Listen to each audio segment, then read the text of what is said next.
Muito bem, meus amigos, vamos lá. Nós vamos aqui para o nosso estudo da Revista Espírita, mês de janeiro de 1862. Nós estamos no primeiro artigo, Ensaio de Interpretação sobre a Doutrina dos Anjos Decaídos. Porém, a gente já compreendeu que esse ensaio que Kardec tinha feito, era com a proposta de provocar, né, essa discussão em torno da ideia de um anjo decaído, ou seja, aquele espírito que teria atingido o grau máximo de perfeição, e aí então ele se rebela contra Deus e é expulso do paraíso dentro das religiões tradicionais, dentro da mitologia tradicional. Tudo certo aí, Jerusalém?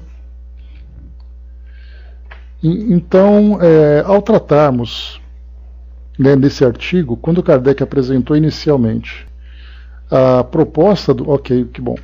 A proposta do ensaio, ou seja, aquele raciocínio inicial, alguns anos depois, isso aqui está em 1862, quando foi em 1868, ele publicou o livro A Gênese, e nesse livro A Gênese, ele trouxe então para nós um artigo, que já não era mais um ensaio, mas era um artigo já com a sua base definida, dentro do capítulo Gênese Espiritual. E aqui no item número 42, Doutrina dos Anjos Decaídos. Se antes, como nós vimos na revista, era ensaio de interpretação sobre a doutrina, agora é a própria doutrina. E aqui na nota de rodapé, nós lemos aqui então só para contextualizarmos, quando publicamos um artigo sobre a interpretação da doutrina dos anjos decaídos na Revista Espírita de janeiro de 62, apresentamos essa teoria como uma hipótese, sem outra autoridade que não a de uma opinião pessoal discutível, porque então nos faltavam elementos bastante completos para uma afirmação absoluta. Expusemos-la a título de ensaio, tendo em vista suscitar o debate da questão, decididos, porém, a abandoná-la ou modificá-la se fosse preciso. Presentemente, essa teoria já passou pela prova do controle universal.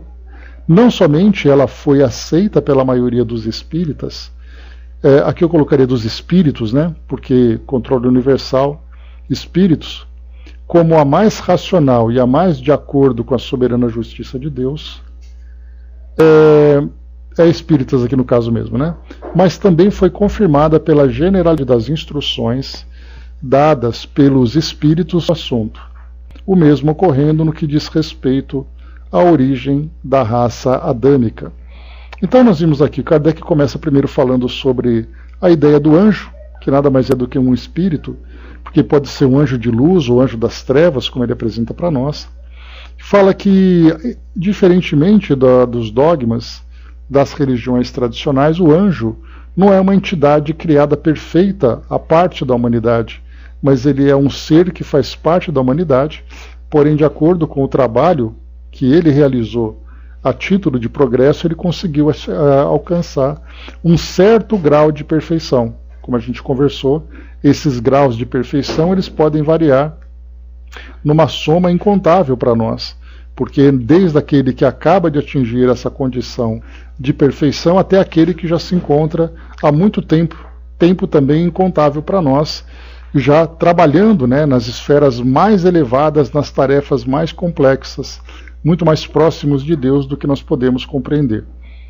Depois ele vai falando para nós aqui também sobre a própria humanidade, que todos nós estamos sujeitos a essa linha de progresso, que pode demorar mais ou menos tempo, como nós vimos lá na parte de transmigração progressiva do Livro dos Espíritos, né? Então podemos demorar mais ou menos tempo, de acordo com o esforço de cada um. Depois aqui ele vai falando para nós, no 44, ele já começa a trazer uma visão bem interessante a respeito dos mundos, que os mundos progridem fisicamente pela própria elaboração da matéria, mas moralmente pela depuração dos espíritos que nela habitam. Né? Então, que neles habitam, né? E aí foi falado para nós aqui sobre essa transformação, que os espíritos então vão se modificando, fazendo com que um mundo, quando atinge um determinado período de transformação, que vai fazer com que ele suba na hierarquia dos mundos, nós temos então, entre os encarnados, aqueles espíritos e também desencarnados, espíritos que colaboram com esse progresso, que nesse caso é a maioria, porque é exatamente essa transformação da maioria, essa predisposição da maioria que vai favorecer essa mudança do mundo, essa promoção desse mundo, enquanto que a minoria, aquela ainda rebelde, endurecida, ela acaba se tornando um obstáculo. E aí então, conforme Kardec coloca, ele diz assim para nós: aqueles que, apesar da sua inteligência e do seu saber, perseveram no mal, na sua revolta contra Deus e suas leis, seriam dali por diante um obstáculo ao progresso moral posterior, uma causa permanente de perturbação para a tranquilidade e a felicidade dos bons, razão porque eles são excluídos e enviados para mundos menos adiantados. Nesses mundos adiantados, então, Kardec comenta que esses espíritos, então, colaborariam com a sua inteligência e com a intuição, tudo a respeito daquilo que eles já viveram num mundo como o nosso, em que nós temos aqui o avanço da tecnologia, o avanço das estruturas sociais, embora ainda imperfeitas, né? Mas quando eles passam para o mundo inferior, em que eles encontram ainda sociedades primitivas nesse processo de organização, esses espíritos, então, ocupando determinadas posições dentro dessa sociedade, vai colaborando para que esses mundos, então, progridam dentro do seu próprio tempo. Por isso, então, aqueles que chegam, Kardec lembra aqui que dentro dessa própria mitologia dos anjos, seriam anjos considerados espíritos, anjos decaídos, e que o nosso planeta, de onde eles saíram, de onde eles foram exilados, seria para eles a ideia do paraíso perdido. E aí então eles permaneceriam, conforme Kardec coloca, num determinado tempo, até que eles próprios tenham conquistado o merecimento de retornar ao mundo de origem depois da sua transformação. Então, no último item que nós temos, é colocado para nós assim, né? A vaga lembrança intuitiva que conservam dela é como uma longínqua miragem que lhes recorda o que perderam por culpa própria. E aqui em cima é colocado também: nesses mundos eles aplicarão sua inteligência e a intuição dos conhecimentos que adquiriram para o progresso, daqueles entre os quais foram chamados a viver, ao mesmo tempo em que expiarão, em uma série de existências penosas, e por meio de um árduo trabalho, as suas faltas passadas e o seu endurecimento voluntário. Esse tema para nós ele é bastante interessante, mas ao mesmo tempo ele nos provoca, né, no raciocínio, porque fala para nós de uma transformação de mundos, fala para nós dentro de um processo de substituição de espíritos, de imigrações daqueles espíritos que chegam para colaborar e de emigrações daqueles espíritos que são exilados desse mundo. Fala para nós de espíritos que são promovidos, digamos assim, de mundos inferiores, porém esses espíritos já alcançaram uma determinada condição que vai favorecer a sua permanência no mundo mais evoluído, e da mesma forma espíritos missionários que vêm de mundos mais elevados para se tornarem referência e colaborar à promoção do mundo, enquanto que a grande massa acaba sendo formada pelos habitantes naturais daquele mundo, habitantes esses que também conseguiram, pelo trabalho, acompanhar essa evolução. Algo interessante que nós temos, bom dia, embaixador, algo interessante que nós temos aqui naquele trecho que eu li para vocês, ele diz assim, né, suas faltas passadas e o seu endurecimento voluntário. Esse voluntário ele é destacado. São aqueles espíritos, então, que pela inteligência e pelo saber acabaram fazendo mau uso por vontade própria, diferentemente daqueles espíritos rebeldes que tiveram uma causa que, transformada essa causa, eles conseguem então seguir, né, no seu acompanhando o nosso planeta.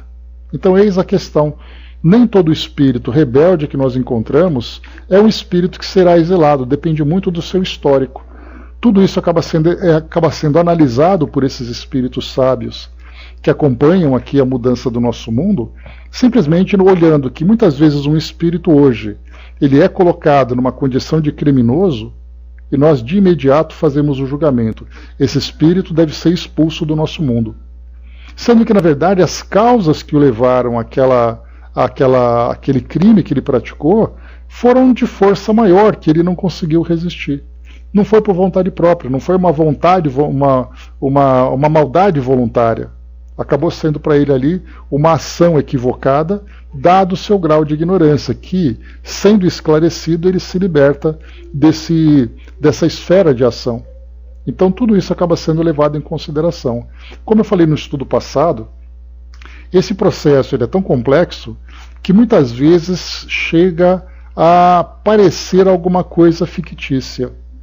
Mas nós vemos então a razão dentro da necessidade evolutiva dos mundos, do progresso dos mundos, do progresso dos indivíduos, e aí então nós vemos que aqueles que têm o merecimento, as condições de acompanhar, seguem, aqueles que não têm, acabam ficando então restritos a um mundo compatível com a sua natureza, onde lá então eles de uma forma consciente ou inconsciente colaborarão para o progresso daquele mundo, onde eles mesmos, através das expiações, vão então despertando a consciência para perceberem a oportunidade que perderam e agora o trabalho árduo que precisam realizar para voltar àquela condição natural. Mas me colocou no final sempre a esperança baseada no amor e na misericórdia do Pai. Como lembra aquela passagem do Evangelho, né? Nenhuma ovelha se perderá. Então o Brás lembrou lá em cima que tudo é reciclado e de fato, né, essas oportunidades que chegam, porque nós vamos encontrar, por exemplo, espíritos que, numa escola, alunos de uma escola, mais alunos ainda rebeldes, alunos resistentes, endurecidos, que são levados depois para um reformatório, até que eles consigam se reequilibrar, se readequar a esse processo educativo, e depois então eles são reencaminhados para uma escola normal, onde tem ali, né, todas as oportunidades junto aos outros alunos. Então, tudo isso acaba sendo levado em consideração. No 45, só para a gente finalizar, último item pequeno que nós vemos, mas ao mesmo tempo em que os maus partem do mundo que habitavam, são substituídos por espíritos melhores, vindos seja da erraticidade desse mesmo mundo, seja de um mundo menos adiantado que eles tiveram o mérito de deixar, e para os quais sua nova morada é uma recompensa. Com a população espiritual sendo assim renovada e purgada dos seus piores elementos, ao final de algum tempo o estado moral do mundo se encontra melhorado. Aqui Kardec coloca dois grupos, né? Ou aqueles que partem do próprio mundo, da erraticidade do próprio mundo, ou aqueles que chegam de mundos atrasados, mas que esses espíritos alcançaram a promoção.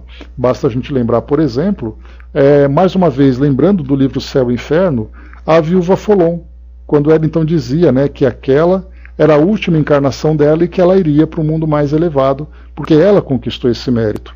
Para nós, parabéns para ela, porque ela conseguiu chegar naquele mundo mais elevado. Para aqueles habitantes dos mundos mais elevados, eles estão recebendo um espírito que vem do mundo inferior, mas apresentando ali todas as potencialidades para se adequar e colaborar com a evolução daquele próprio mundo. Então nós vamos encontrar esses dois grupos.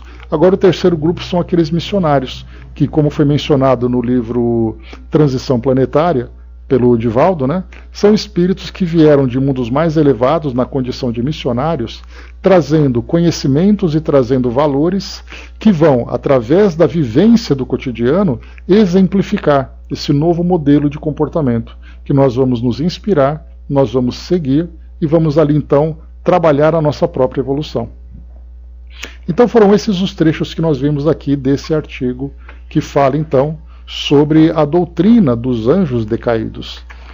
Lembrando que nós estamos agora no item número 46 e vai até os 50, tá? Para a gente terminar esse artigo. Como eu falei para vocês, nós nem perderíamos ali o tempo de lermos aquele ensaio, porque agora na Gênese Kardec já afirmou todas aquelas ideias daquele mesmo tema. Então a gente vai para a ideia pronta e não pensando ali naquelas ideias que ele vai arriscando, que ele vai tateando.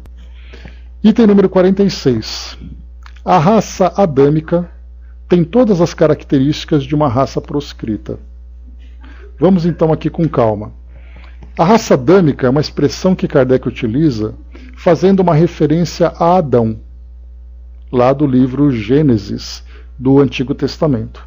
Qual é a história de Adão? Ele foi formado do barro, ele então teve ali a sua companheira, também criada para ajudá-lo ali na sua, na sua adequação a esse mundo, até mesmo com o objetivo de procriar, com o objetivo de habitar esse mundo. E aí então, tomados ele e ela, Eva, tomados pela curiosidade de buscar um conhecimento que lhes estava proibido dentro daquela mitologia que é contada, em que eles então comeram do fruto proibido e acabaram infringindo uma lei, eles então foram expulsos do paraíso, vivendo aqui no nosso planeta, e a partir daqui então começaram a sofrer todas as provas e expiações relativas ao nosso mundo. Esse simbolismo mitológico em que nós temos um indivíduo do sexo masculino e um indivíduo do sexo feminino, os dois representando a origem de uma civilização. Só que nesse caso é a origem de uma civilização caída, não era a civilização nativa.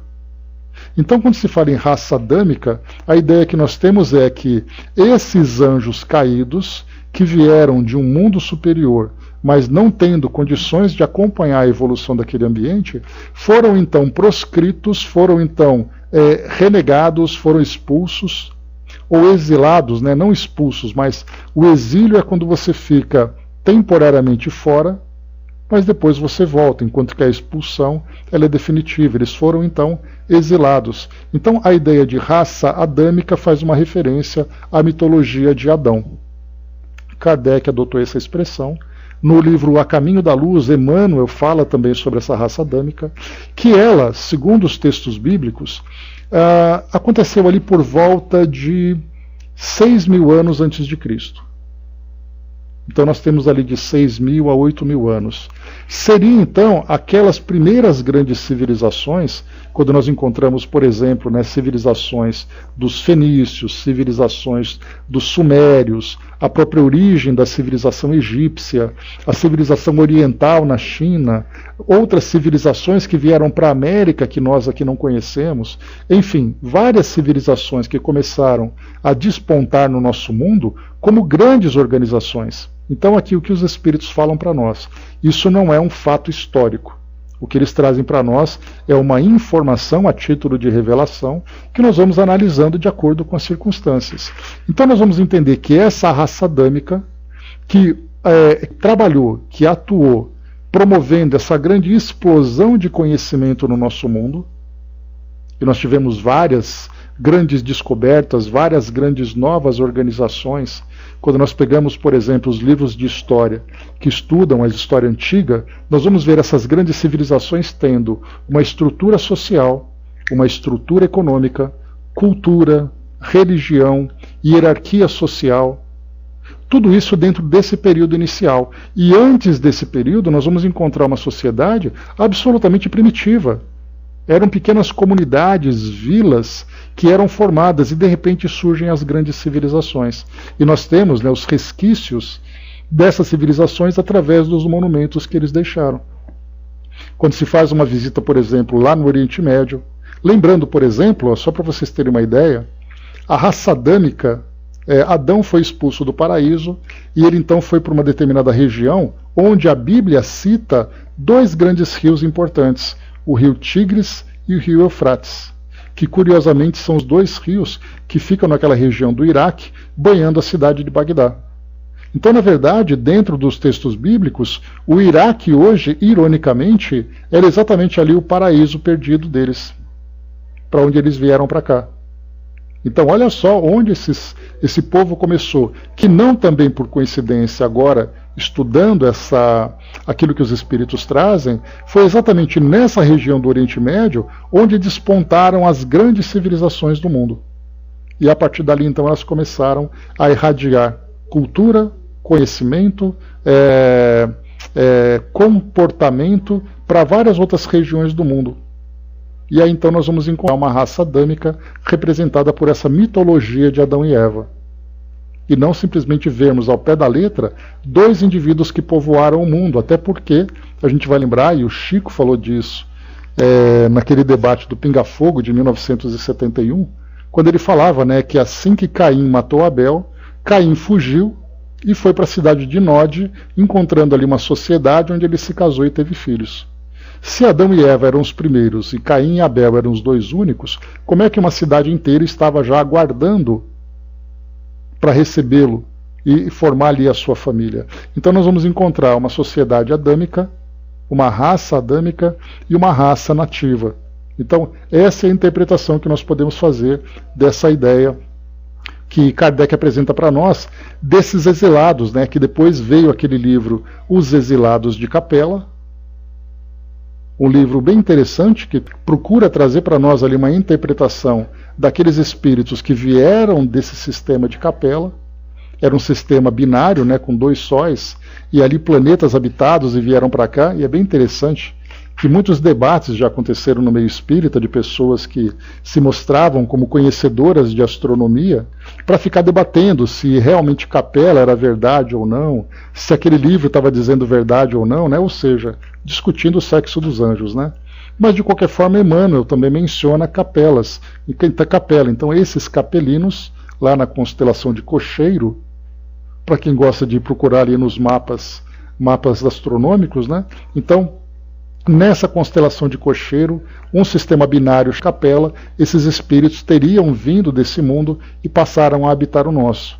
Chegando aqui como espíritos proscritos, dá para a gente imaginar aquela imagem, né? Como geralmente acontece nos filmes, vem aquele ônibus trazendo vários presidiários, eles então chegam num presídio e todo mundo vai descendo do ônibus acorrentado. Quando se fala nesses proscritos, são esses espíritos endurecidos que vieram desse mundo, que intitulado aqui a princípio de Capela, e chegaram aqui no nosso planeta como espíritos que passaram então a reencarnar nesse mundo e trazer a sua colaboração para a nossa evolução. E foi aí que eu comentei com vocês então que das grandes colaborações que eles trouxeram foi exatamente ali ocupando posições de liderança dentro da sociedade terrena. Eles que trouxeram a inspiração, eles que trouxeram modelos de vivência que a nossa sociedade, então primitiva na época, passou a adotar, criando então essas grandes civilizações. Tudo isso que nós fazemos aqui são interpretações a partir daquilo que os espíritos trazem. E Kardec então ele vai trazer para nós aqui essa orientação. Vamos lá. Eu até comentei com vocês já de uma coleção bem interessante, então, que também fazia uma referência aos capelinos. Enquanto Exilados de Capela fez um grande sucesso naquela época, ali no começo dos anos de 1990, também naquele período foi lançada uma coleção chamada A Saga dos Capelinos. Eram 6 livros que traziam ali uma ficção em que o autor procurava trazer para nós uma ideia de como era a Capela, quem eram aqueles que eram, falava dos grandes líderes da humanidade, como por exemplo Abraão, Moisés, Jesus e outros grandes nomes da sociedade terrena. Como foi a sua adaptação, a sua influência. Então é um livro assim bem interessante, que eu até brinquei com vocês já, que eu comecei a ler. Naquela época eu me interessava muito em coisas do mundo espiritual, e essa coleção foi assim muito interessante em cada um dos livros. Eu li assim, devorando, mas aí veio um 7º livro. E para mim era uma grande revelação aquele livro, aquela coleção. E aí depois veio um 7º livro em que o autor fazia ele para nós, contava os bastidores da produção daqueles livros. E foi ali que ele contou então que tudo era uma ficção, que ele tinha escrito romances para imaginar como seria. Imagina a minha decepção, né? Porque para mim aquilo era uma grande revelação. Era aquela época que eu estava me aproximando da doutrina, começando a ler e tudo mais, então achei maravilhoso aquilo. E ele trazia ali detalhes, né, de conflitos, de personagens, etc, né, até que começaram então a vir para o nosso mundo material. E desse mundo material, inclusive meu nick Zek, né, inspirado naquele livro. E aí então, que era um general sumério na época, né, e aí então falava sobre a fundação das primeiras cidades-estado, então foi muito bem elaborado, né? Foi muito gostoso de se ler o livro. E aí, então, pelo menos ele estimulou a nossa imaginação de imaginar como tudo aquilo poderia ter acontecido. Né? Mas vamos lá, vamos ver Kardec então falando aqui sobre raça adâmica, lembrando mais uma vez que todo esse conteúdo que nós estamos estudando foi então avaliado pelo controle universal dos ensinos dos espíritos. Então, mesmo que nós não tenhamos detalhes, a ideia ela é parte desse corpo doutrinário que nós estamos estudando. Vamos lá então. A raça adâmica tem todas as características de uma raça proscrita. Os espíritos que a ela pertencem foram exilados na terra, já povoada, mas de homens primitivos, mergulhados na ignorância, e que eles, os da raça adâmica, tiveram por missão fazer progredir, levando-lhes as luzes de uma inteligência desenvolvida. Não é esse, com efeito, o papel que essa raça tem desempenhado até hoje? Sua superioridade intelectual prova que o mundo, de onde eles vieram, era mais adiantado que a Terra.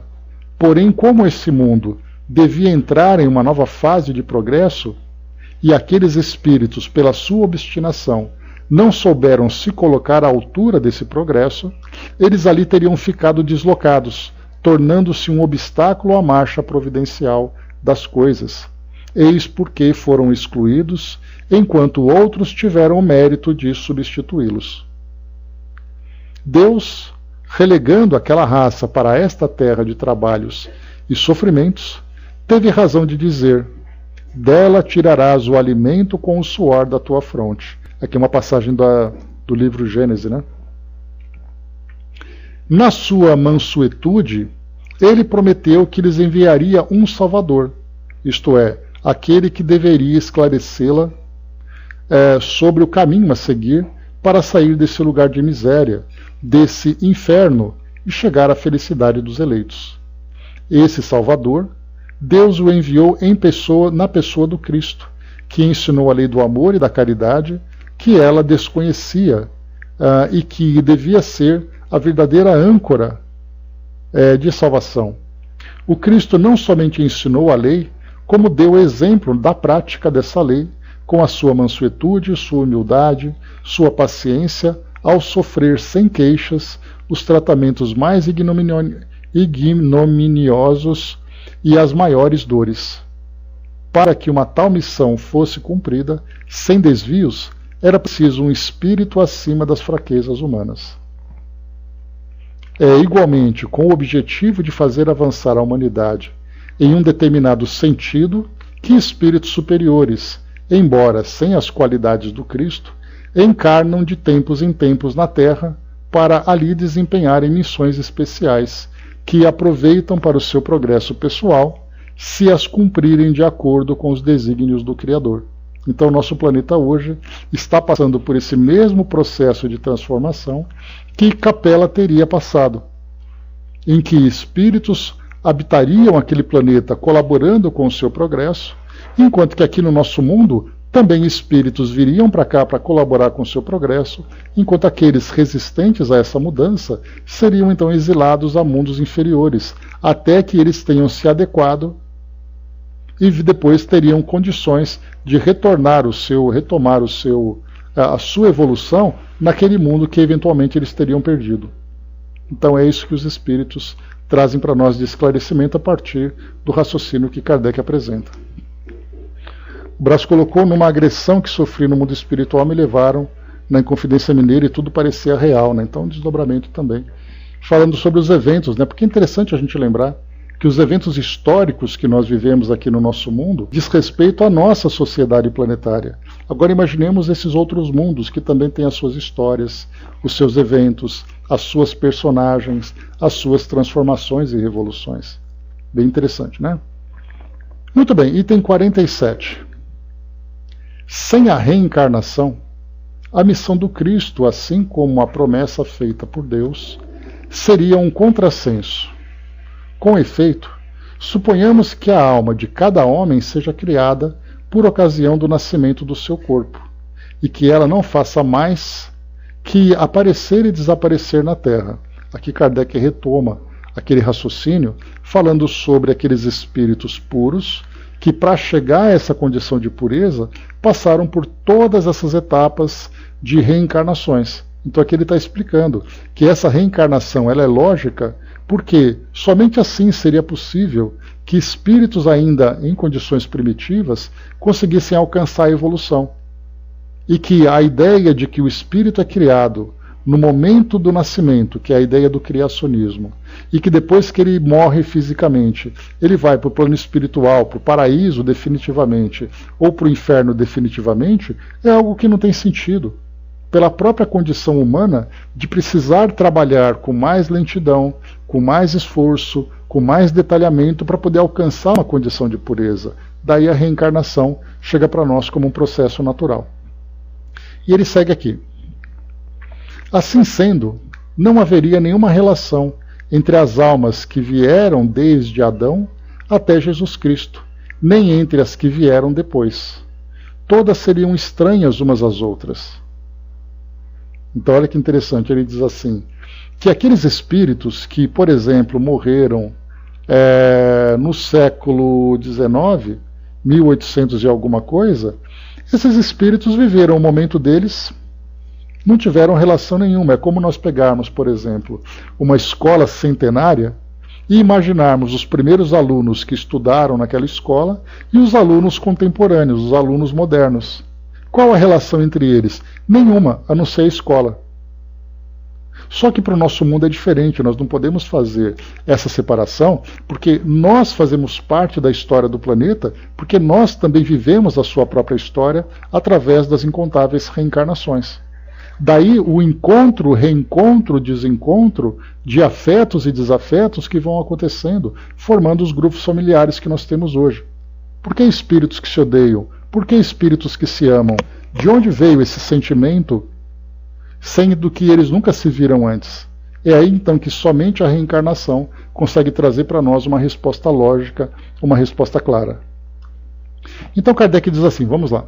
Assim sendo, relendo aqui o trecho, não haveria nenhuma relação entre as almas que vieram desde Adão até Jesus Cristo, nem entre as que vieram depois. Todas seriam estranhas umas às outras. A promessa de um Salvador feita por Deus não podia se aplicar aos descendentes de Adão se suas almas ainda não estavam criadas. Então já começa por aí também, né? A promessa de um Salvador. Mas salvar quem? Eis aí que nós encontramos no dogma da Igreja Católica, por exemplo, o pecado original. Esse pecado original é o pecado que foi praticado por Adão e Eva quando expulsos do paraíso, e esse pecado seria então ali perpetuado em todas as suas gerações.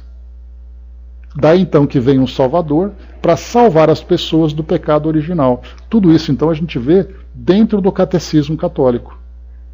E também dentro do próprio catecismo evangélico, que também foi influenciado por ele, guardadas ali algumas mudanças que foram feitas. Então quer dizer, nós estamos sofrendo o pecado feito por Adão. E aí nós perguntamos, mas espera aí, por quê? Se eu não tenho nada com ele, por que eu tenho isso tudo? A resposta é simples, porque sim.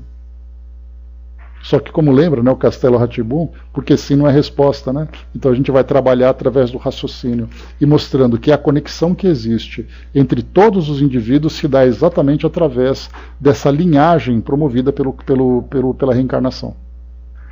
E ele segue então, vamos lá. Para que a missão do Cristo pudesse corresponder às palavras de Deus, era necessário que ela pudesse se aplicar às mesmas almas. Se essas almas são novas, não podem estar maculadas pela falta do primeiro pai, que é apenas um pai carnal e não um pai espiritual. Se assim fosse, Deus teria criado almas maculadas com uma falta que elas não teriam cometido. Assim sendo, a doutrina vulgar do pecado original implica a necessidade de uma relação entre as almas do tempo do Cristo e as do tempo de Adão, e, por consequência, da reencarnação. Diga-se que todas essas almas iam parte da colônia de espíritos exilados na Terra ao tempo de Adão, e que elas estavam maculadas pelas faltas que as haviam excluído de um mundo melhor, e ter-se-á a única interpretação racional do pecado original. pecado próprio a cada indivíduo e não resultado da responsabilidade da falta de um outro a quem jamais conheceu. Diga-se que essas almas ou espíritos renascem por diversas vezes na Terra, na vida corpórea, para progredirem e se purificarem. Que o Cristo veio esclarecer essas mesmas almas, não somente sobre suas vidas passadas, mas também em relação às suas vidas futuras, e só então dar-se-á à sua missão um objetivo real e sério que a razão pode aceitar. E aí então Kardec comenta aqui que quando se fala em Salvador, ele vai salvar aqueles espíritos de um pecado original. Se os demais seres que aqui habitavam não haviam cometido nenhum pecado, qual é o sentido de enviar um Salvador? Aqui então Kardec faz uma relação entre não apenas aqueles que já eram habitantes, mas também com aqueles que chegaram exilados. Mais uma vez, são interpretações em que os espíritos aqui acabaram vindo uma lógica. 48.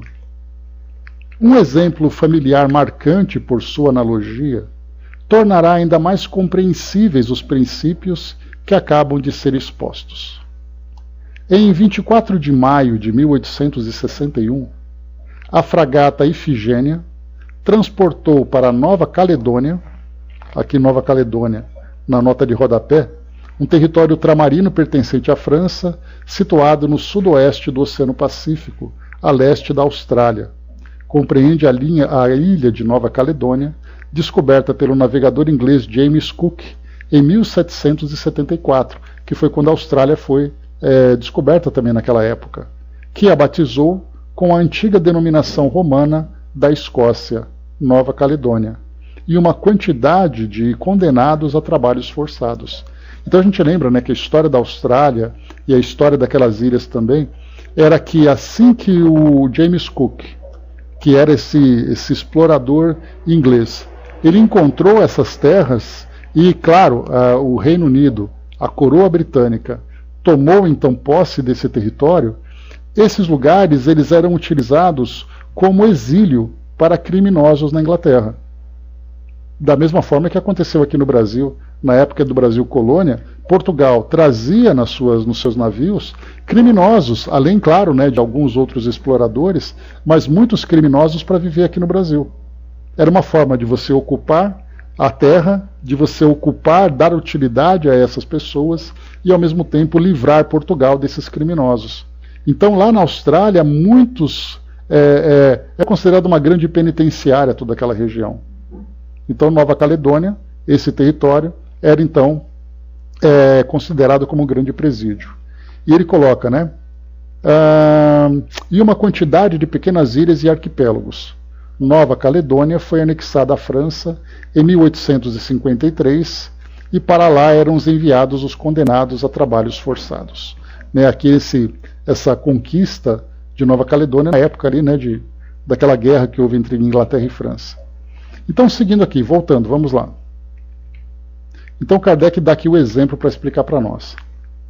Em 24 de maio de 1861, a fragata Ifigênia transportou para Nova Caledônia uma companhia disciplinar composta de 291 homens. À sua chegada, o comandante da colônia lhes dirige uma ordem do dia assim concebida.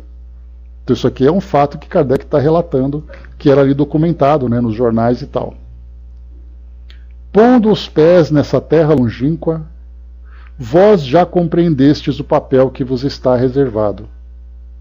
A exemplo dos nossos bravos soldados da Marinha, que servem sobre as vossas vistas, ajudar-nos-ei a levar com sucesso para o meio das tribos selvagens da Nova Caledônia a chamada civilização. Lembrando que nessa região viviam, né, ali os nativos, que eram, por exemplo, né, os aborígenes que viviam na Austrália, além daqueles, né, que viviam, por exemplo, Nova Zelândia, Indonésia, Polinésia, todo aquele povo que vivia naquelas pequenas ilhotas, formando essas comunidades, que na visão dos europeus eram comunidades primitivas, porque eles viviam de uma forma simples. Eles viviam de acordo com aquilo que a natureza oferecia para eles. Então eles tinham ali pequenas tribos, pequenas tabas, vivendo através de troca de produto, e de repente chegam ali navios produzidos na França, naqueles reinos importantes que tinham na Europa, e olham para essa sociedade da mesma forma que os portugueses, quando chegaram aqui, encontraram aquelas comunidades indígenas. O choque cultural era gritante e o tipo de vida, o estilo de vida de cada grupo era também bastante distinto. Era ali uma diferença abissal. A ponto de essa sociedade mais evoluída, tecnologicamente, intelectualmente e moralmente ali, podemos dizer questionável, né? Porque muitas vezes os valores das pessoas que viviam nessas comunidades simples eram valores muito mais simples, muito mais ingênuos do que toda aquela ambição e aquela ganância que havia na Europa. Então aqui por isso ele fala, né? Que vós ireis desempenhá-la dignamente. Ou melhor, ele coloca assim, né? A exemplo dos nossos bravos soldados da marinha, que servem sob as vossas vistas, ajudar-nos-ei a levar com sucesso para o meio das tribos selvagens da Nova Caledônia a chama da civilização. Eu vos pergunto, não é uma bela e nobre missão? Vós ireis desempenhá-la dignamente. Escutai a palavra e os conselhos dos vossos chefes. Estou à frente deles, que as minhas palavras sejam bem entendidas. A escolha do vosso comandante, dos vossos oficiais, dos vossos suboficiais e cabos é uma segura garantia de que todos os esforços serão tentados para fazer de vós excelentes soldados.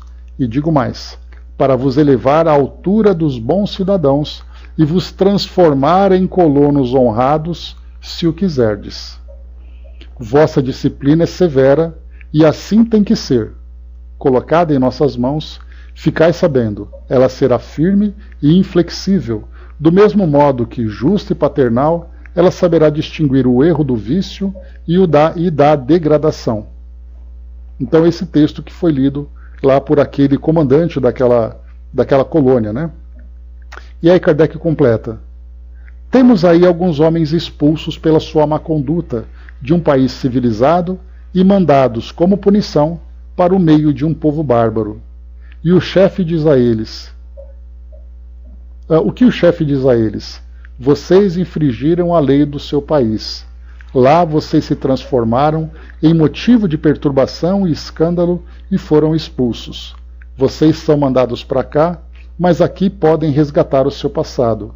Aqui vocês podem, através do trabalho, conquistar uma posição honrada e tornarem-se cidadãos honestos. Vocês têm uma bela missão a cumprir, a de levar a civilização a essas tribos selvagens.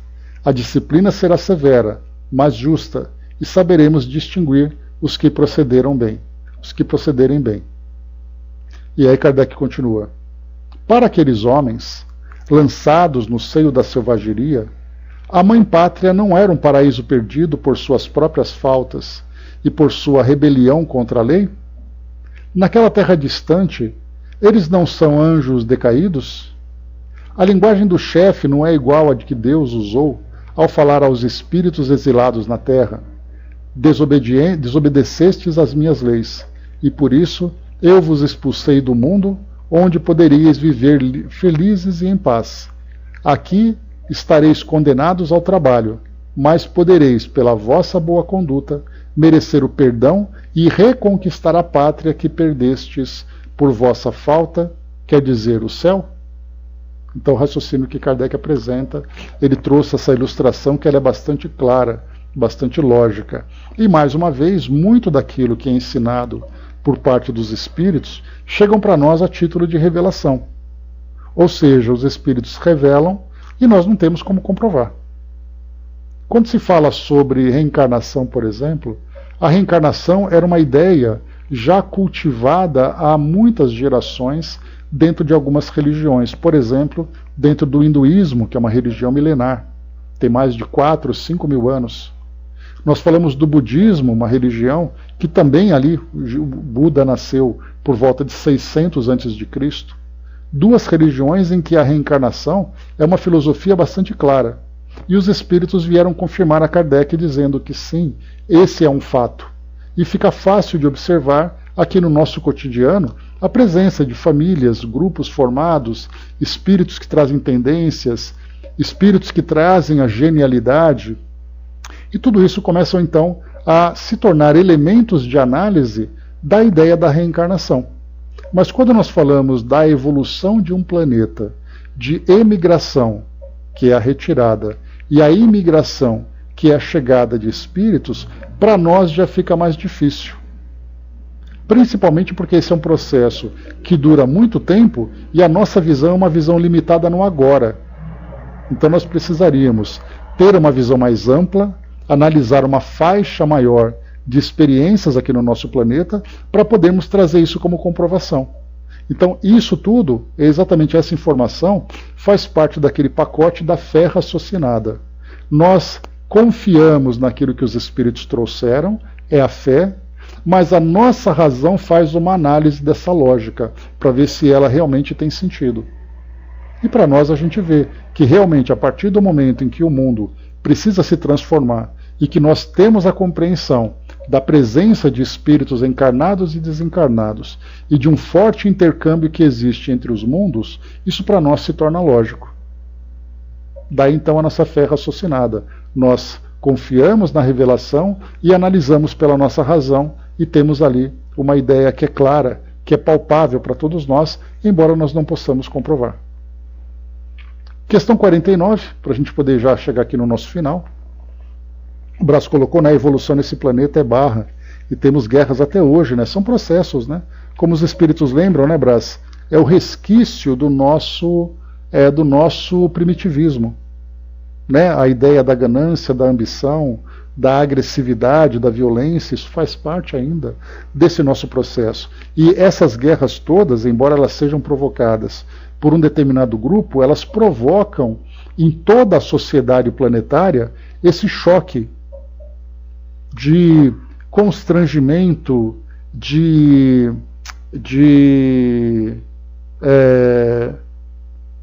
inconformidade, de não aceitação. Então, esse tipo de sentimento para nós é um sentimento válido, porque uma minoria provoca esse distúrbio e nós nos sentimos incomodados e, portanto, somos forçados a nos mobilizarmos para fazer com que isso tudo seja transformado, né?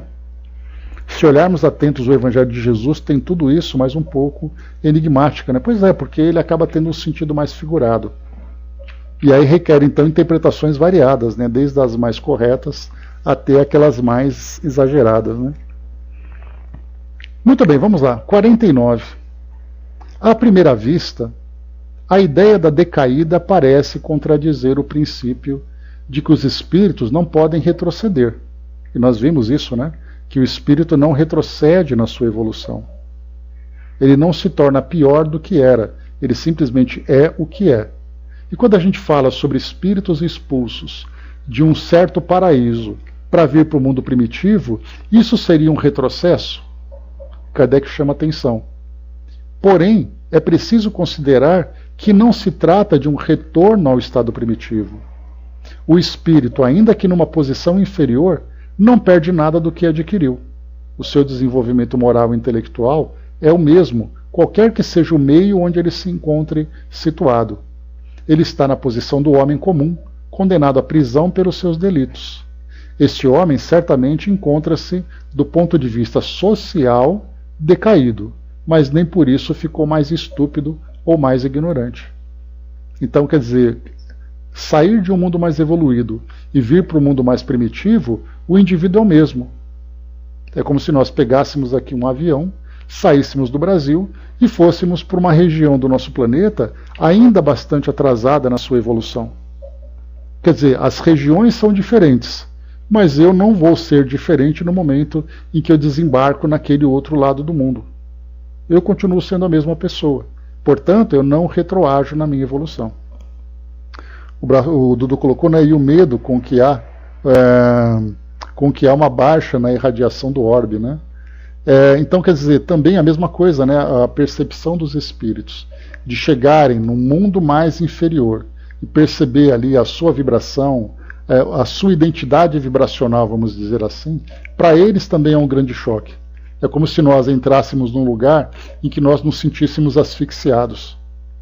Porque você está num ambiente, vamos dizer assim, num ambiente serrano, aquele ar puro, ou então aquele ambiente litorâneo, e é colocado dentro de uma grande cidade cheia de poluição. Você percebe claramente ali, né, o ar diferente. No caso dos espíritos, nós falamos de fluidos diferentes. Né, mas a luz ainda é mais acesa dentro do que se pode levar para a maioria do planeta, né, e o espírito continua sendo aquilo que ele é. Então ele tem a oportunidade de transformar o ambiente à sua volta. E para finalizarmos, 50, último trechinho aqui, né? Isso, melhoria. 50. Pode-se agora crer que esses homens mandados para a Nova Caledônia vão se transformar subitamente em modelos de virtude, que vão abjurar repentinamente os seus erros do passado? Seria necessário desconhecer a natureza humana para supor tal coisa. Pela mesma razão, os espíritos da raça adâmica, quando foram transplantados para a terra do exílio, não se despojaram instantaneamente do seu orgulho e dos seus maus instintos. Por muito tempo ainda conservaram as tendências de sua origem, um resto do velho fermento. Ora, não é isso o pecado original? A mácula que eles trouxeram ao nascer é a da raça de espíritos culpados e punidos à qual pertenciam, mácula que eles podem apagar pelo arrependimento, a expiação e a renovação do seu ser moral. O pecado original, considerado como responsabilidade de uma falta cometida por outra pessoa, é um contrassenso e a negação da justiça de Deus. Considerado, ao contrário, como consequência e resto de uma imperfeição primitiva do indivíduo, não somente a razão o admite, como se encontra com toda a justiça a responsabilidade que dela decorre. Então, meus amigos, é isso, né? Nós vimos aqui então essas reflexões sobre essa doutrina dos anjos caídos, né? Nós já viemos direto para o trabalho pronto, enquanto Kardec, lá em 1862, ele fazia um ensaio para fazer essa interpretação, um ensaio até longo, e não menos longo também foi aqui o texto que nós lemos no livro A Gênese. E aqui o próximo tema que nós vamos estudar na semana que vem, aqui são 8 páginas que Kardec trabalha, trazendo ali de um modo geral a mesma ideia, né? Só que aqui a princípio trazendo, né, arriscando ali algumas ideias, alguns palpites. No próximo artigo nós falaremos da publicidade das comunicações espíritas. Esse aqui é um texto muito importante, um texto extremamente relevante para todos nós, porque as comunicações espíritas, que são as mensagens que chegam pelos espíritos, seja de que natureza forem, mensagens de comunicação de entes queridos, mensagem de instrutores espirituais, depoimentos de espíritos e tudo mais, nós vimos essa publicidade feita principalmente nas obras do Chico, daqueles livros com tantas e tantas e tantas mensagens. Porque, do contrário, todo esse conteúdo ficaria simplesmente arquivado, ficaria simplesmente acumulado dentro de caixas e gavetas sem nenhum tipo de função, sendo que as mensagens têm por objetivo exatamente esclarecer a humanidade, então precisa dar publicidade a elas. É isso que Kardec fala como um complemento daquilo que ele trouxe da organização da doutrina, a organização do Espiritismo, quando nós falamos sobre o início do movimento espírita. E nas orientações, a gente vai voltar lá depois para falar sobre isso, para fazer o link entre as duas coisas, Kardec então aqui ele chama atenção para a importância dessa divulgação. Eu venho fazendo um trabalho, só para trazer para vocês, um trabalho de catalogação de todas as mensagens que nós recebemos aqui na sala, para ficar mais fácil, né? Então, em vez de nós procurarmos a mensagem, nós vamos procurar os temas e todas as mensagens relacionadas com esse tema. É um projeto feito por um colega de Brasília, e aí então eu estou catalogando, só que é um trabalho demorado, né? Então eu vou fazendo aos poucos, dentro do meu tempo, né? Quando eu tiver tudo pronto eu apresento para vocês, para a gente fazer uma análise, né? Mas é importante isso, baseado exatamente naquilo que Kardec apresentou para nós, quer dizer, as mensagens que chegam precisam ser conhecidas dentro das possibilidades. Porque, claro, né, tem mensagens que são mensagens restritas a um determinado grupo, a uma pessoa, algo que é mais pessoal, mais específico, né? Mas o que nós temos é essa possibilidade de divulgar esse grande conteúdo para outras pessoas, né? Então a gente vai fazer esse trabalho com calma. O Brás colocou, né, a FEB foi inteligente em ter traduzido essas obras para o Esperanto, né? O Esperanto, né, Brás, que o Espiritismo.net vem desenvolvendo o curso de introdução ao Esperanto, que agora esse é o terceiro encontro, vai ser amanhã, e na semana que vem vai ser o último. E no mês de abril nós vamos promover ali o curso básico de Esperanto. E é bem curioso, eu que sou zero de Esperanto, né, não falo nem The Books on the Table, de repente eu começo a ver ali a lógica da construção, do vocabulário, da gramática e a história do próprio Esperanto, algo assim muito bacana, né? Então eu vou fazer depois a divulgação direitinho para quem tiver interesse em conhecer. Tá? É uma nova cultura, é um novo conhecimento e os espíritos insistem para que o Esperanto seja divulgado, porque é uma língua sem pátria e, portanto, nós não temos aquela preocupação de querer falar a língua do outro. Todos falam uma língua universal.